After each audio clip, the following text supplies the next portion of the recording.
aquí en nuestros estudios el economista Carlos Cordero. Él es analista económico, fue rector de la Universidad de La SUAY. Economista, muy buenos días. Buenos días. Gracias por acompañarnos en esta mañana. Bueno, el Gobierno Nacional se encuentra trabajando la proforma presupuestaria del próximo año del 2019, pero ya se ha advertido que habrá una necesidad de alrededor de cerca de los 6.000 millones de dólares adicionales por una serie de compromisos que el gobierno deberá cumplir. Nos gustaría un poco conocer cuál es la lectura que tiene usted de qué es lo que se nos viene ya en muy pocos meses, que será el 2019. Bueno, muy buenos días. Efectivamente, estos días, estas semanas que quedan, en las próximas semanas el gobierno tiene que presentar la proforma presupuestaria a la Asamblea para su aprobación, que tiene que ser hecho antes de fin de año.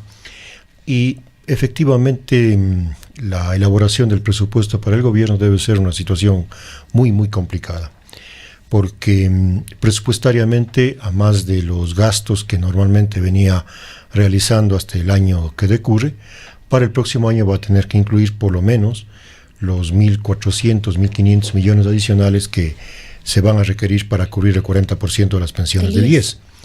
Pero sobre todo porque puede ser que el próximo año también los compromisos de pago de intereses y de pago de deuda también se incrementan, y el gobierno se ve abocado, se ha manifestado ya algunas veces, a una rigidez presupuestaria. Es decir, hay un conjunto de gastos que son estrictamente necesarios, ineludibles, y que tienen que constar en la proforma, y frente a unos ingresos fijos y reducidos en muchos casos, le queda muy poca maniobra para poder hacer gestión a través de su presupuesto, porque los pocos ingresos tiene que destinarlos básicamente a esos gastos obligatorios.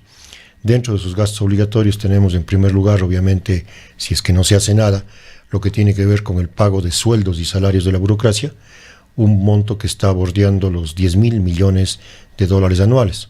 Si a eso le sumamos estos 1.500, vamos con 11.000. Si a eso le sumamos el pago de intereses y servicios, que son otros 10.000, ya estamos hablando de alrededor de 20.000 de los ingresos comprometidos. Y la recaudación tributaria llega con las justas a los 15.000 millones. Entonces, el manejo presupuestario para el gobierno debe ser bastante complicado, y a lo mejor va a tener que ya ir pensando en tomar medidas un poquito más drásticas en materia tributaria. Estas medidas de ahorro, estas medidas de austeridad, esta necesidad de que la inversión extranjera venga, que han sido algunos de los ofrecimientos que ha dado el ministro de Economía. Ha hablado mucho de cuánto se ha ahorrado, si se ha ahorrado mucho, se ha ahorrado poco, cuánto se ha recuperado por la remisión de intereses, todo el plan de austeridad del gobierno nacional, toda la propuesta de reducción del Estado, al parecer no ha dado los resultados esperados, que más bien lo que se ha logrado eso es mínimo.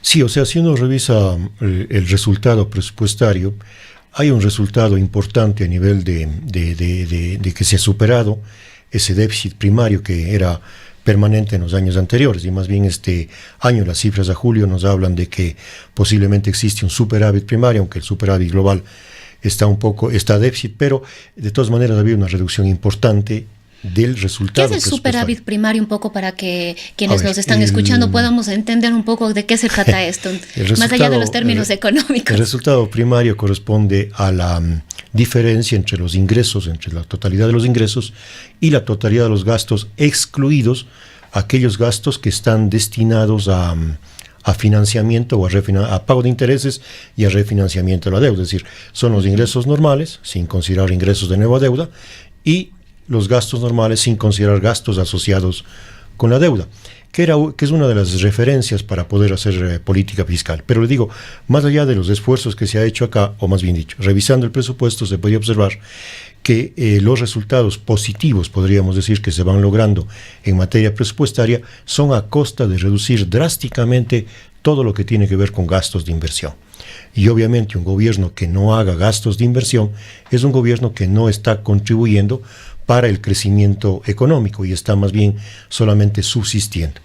Por eso es que lo que se espera, digamos así, o lo que podría esperarse, es que se haga ajustes importantes en el gasto corriente.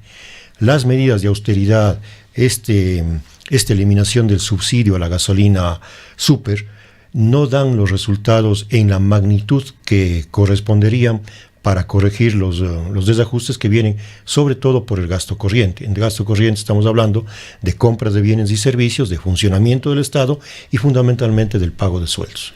En este contexto, una de las salidas de las cuales se ha hablado y lo pronunció ya el propio ministro Martínez es el acceso a una nueva deuda. En este caso, dio a conocer que me parece que a finales de este año se trasladaría nuevamente a China para un poco analizar cuál es la situación actual de la deuda que se tiene ahora. Una de las grandes expectativas es cuánto y cómo se podría renegociar la deuda que se tiene actualmente, y la otra es acceder a nueva deuda. Al parecer, una de las alternativas y las opciones que tenía Ecuador era el Fondo Monetario Internacional, pero parece que esto tampoco se estaría dando en buenos términos para nuestro país. Bueno, el tema, yo le veo al tema del manejo presupuestario como una suerte de manejo de una enfermedad, de un tema de temperatura, digamos así, con el uso de paños tibios. Es decir, se está buscando pasar el tiempo solucionando los problemas, pero sin abordarlos de raíz. En ese sentido, la contratación de nueva deuda, que siendo necesaria, porque no se podía solucionar drásticamente el tema del presupuesto, y así se planteó, por ejemplo, en las reformas legales, de que se toleraría que el gobierno supere la meta del 40% en los próximos años, al menos hasta el 2021, o quizás un poco más. Pero no se ve que efectivamente se esté buscando una solución definitiva al problema presupuestario. Entonces, aparentemente el gobierno podría, si es que no hay algún shock o algún reviente antes, podría solucionar presupuestariamente los 2 próximos años que tiene que elaborar presupuesto. No nos olvidemos que el gobierno actual tiene que elaborar el presupuesto del 2019, tiene que elaborar el presupuesto del 2020, y como el 2021 ya hay un cambio de gobierno, este gobierno no tiene que elaborar el presupuesto. Entonces, ojalá no esté el gobierno pensando simplemente en cómo ir cubriendo estos 2 años prácticamente que le quedan, o 2 años y un poco más, y no tomar las medidas para que sea el próximo gobierno el que tome.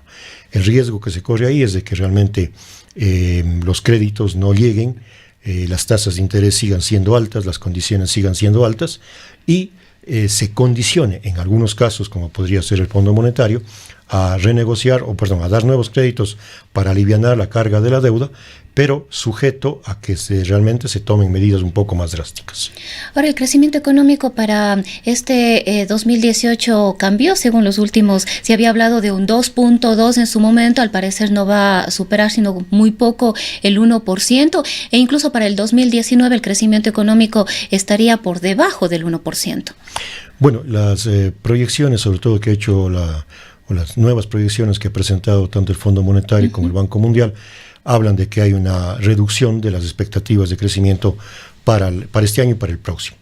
Ahora, ahí hay que verlo en dos ámbitos. Primero, esta revisión de las tasas de crecimiento hacia la baja son prácticamente para todos los países de América Latina, muy poquitos se escapan, lo cual significa que esa revisión o esa disminución en las expectativas de crecimiento está debido a circunstancias de orden general, no de orden particular.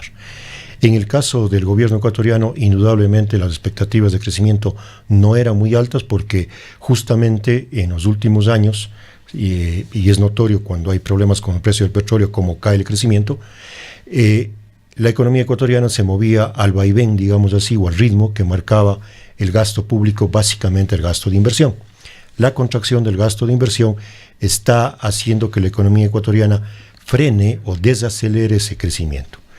Sin embargo, siendo optimistas, si bien estamos en una situación no de un crecimiento alto como debería ser la meta, pero al menos estamos en crecimiento económico. No es que el Ecuador esté cayendo en una etapa de recesión o de retroceso económico. Estamos con un crecimiento, si cabe el término, desacelerado, pero todavía está creciendo. Entonces, dentro de lo que el gobierno realmente no se ve todavía claro, son medidas complementarias a las fiscales para justamente tratar de reactivar la economía y para tratar de solucionar otro tema que está pendiente, que tiene que ver con el tema balanza de pagos, que pasa por la por mejorar exportaciones, por atraer capital extranjero, por mejorar productividad y competitividad del país. Uno de los principales cuestionamientos es que no hay un plan económico, que definitivamente el gobierno no tiene un plan económico, un norte de hacia dónde debe ir, y que quizás las medidas de estas que ha venido tomando en estos años, los distintos anuncios que se han hecho en estos años son así pequeñas medidas, más bien parches para ir solucionando algunas cosas, pero realmente no existe un plan que nos pueda decir hacia dónde vamos en materia de economía a lo que nos queda de este 2018, y como usted decía, le quedan 2 años prácticamente al gobierno de Moreno. Claro, o sea, la elaboración de un programa económico de más largo plazo, tanto de coyuntura como de más largo plazo, y que abarque varios aspectos de la actividad económica no se ha tenido, porque lo que hemos tenido son un conjunto de medidas que se han ido tomando básicamente por el tema fiscal. Algo se ha mencionado sobre la reactivación económica, pero como que no llega y que no alcanza a la expectativa que se tendría para tener claramente establecida la cancha de juego. Pero, insisto, hay que reconocer el mérito del gobierno de tratar de hacer el esfuerzo en materia fiscal, tratar de sacar, digamos así, o de decir el Estado ya no va a ser, el sector privado va a ser el motor de la economía, se le va a dejar libertades al sector privado para que pueda trabajar, y en ese sentido es positivo, pero obviamente faltan medidas o acciones complementarias que se enmarquen dentro de un programa económico y poder tener más claro el futuro. ¿Se debería bajar impuestos? ¿Se debería pensar en eliminar algunos otros impuestos? A ver, el tema de impuestos es un tema bastante complejo porque hay se cruzan dos intereses, si cabe el término. O sea, lo tradicional, más que lo tradicional, o lo que funciona en algunas economías, en algunos países, es de que si se quiere reactivar el aparato productivo, habrá que bajar los intereses, habrá que bajar los impuestos en la medida en que los consumidores, digamos así, las personas, las empresas, liberan recursos al no tener que pagar un impuesto alto y lo destinan al consumo. Eso podríamos decir que podría funcionar en el caso ecuatoriano, pero el caso ecuatoriano es un caso diferente porque estamos viendo que uno de los problemas fundamentales es el problema fiscal, y este rato una reducción de impuestos, en vez de solucionar el tema fiscal, lo agravaría tremendamente. Más bien una salida inmediata para solucionar el tema fiscal podría ser una revisión del impuesto al valor agregado. Entonces, una reducción del impuesto. Para solucionar el tema fiscal habría que subir el impuesto para que tenga más ingresos. ¿Cuánto de eso va a repercutir en el consumo? Eso habría que medirlo y evaluarlo, porque de alguna manera, cuando se subió el IVA por el terremoto, no es que el Ecuador entró en un proceso recesivo. Entonces no es tan claro la relación entre recesión o decaimiento de la actividad económica y subida del impuesto en el caso ecuatoriano para la situación actual. Entonces, no creo yo que, sobre todo por el tema fiscal, que es un problema que hay que solucionarlo, este momento sea el adecuado para bajar impuestos. Bueno, otro tema, al parecer, en la mira del actual gobierno son los subsidios. ¿Qué opina usted al respecto? ¿Debemos avanzar en la eliminación de subsidios? Yo creo que en materia de subsidios sí se podría avanzar. Los resultados que se están viendo aparentemente de la eliminación del subsidio a la gasolina super prácticamente son nulos, porque ha habido un traslado que se anticipaba de consumidores de gasolina super, pasaron a ser consumidores de gasolina eco. Por lo tanto, bajó el subsidio, digamos, se eliminó o hay menor subsidio destinado a la gasolina extra, no solo porque, pero su consumo bajó. En cambio, el consumo que subió en la gasolina eco, el subsidio a la gasolina eco es mucho más alto, además el subsidio a la gasolina, a la extra y a la ecopaís. Y a la ecopaís es más alto que a la super, por lo tanto el resultado neto del uno y el otro puede que sea prácticamente cero. Entonces sí creo yo que es necesario ir avanzando en sincerar el precio de los combustibles, buscando mecanismos que no sean traumáticos desde el punto de vista social y político, porque no hay que desconocer también que la economía ecuatoriana y cualquier otra economía, pero la nuestra particularmente en los actuales momentos, es muy sensible, las decisiones económicas son muy sensibles en materia social y sobre todo, dependiendo del gobierno que esté, es muy sensible en materia política. Entonces muchos gobiernos tratan de cuidar lo que se llama su capital político y no toman las medidas adecuadas. Pero yo creo que efectivamente en subsidios está el tema pendiente y habría que ir avanzando por ahí para ir solucionando en el mediano plazo el tema fiscal. Bien, queremos agradecer al economista Carlos Cordero. Él fue rector de la Universidad de La Suaya, es analista económico.